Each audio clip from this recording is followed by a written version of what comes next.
We feel betrayed. Why? Kasi wala nung sinabi niya sa amin na hindi siya tatakbo eh.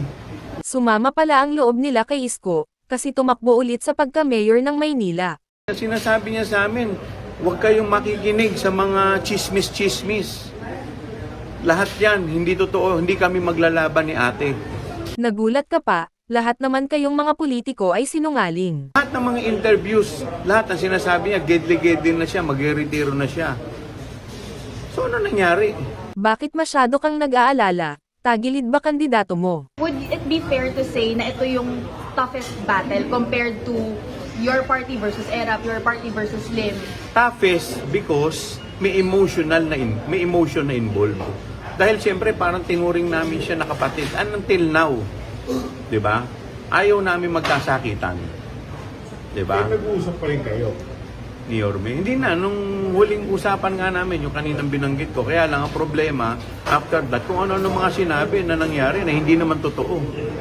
Sir, your appeal to Yorme? Yeah.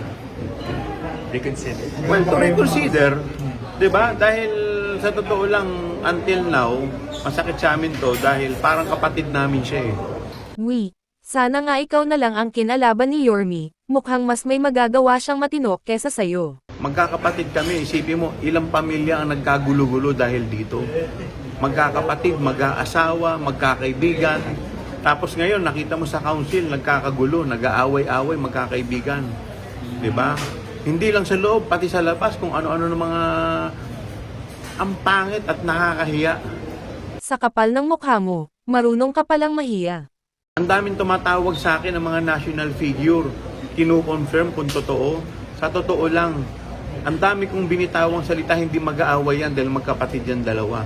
Inayos nyo sana pamamalakad nyo, para pati kalaban nyo, kumampi sa inyo kaya lang yung bulsa ang unang inatupag. Sa totoo lang, nahihiya po ako sa nangyari.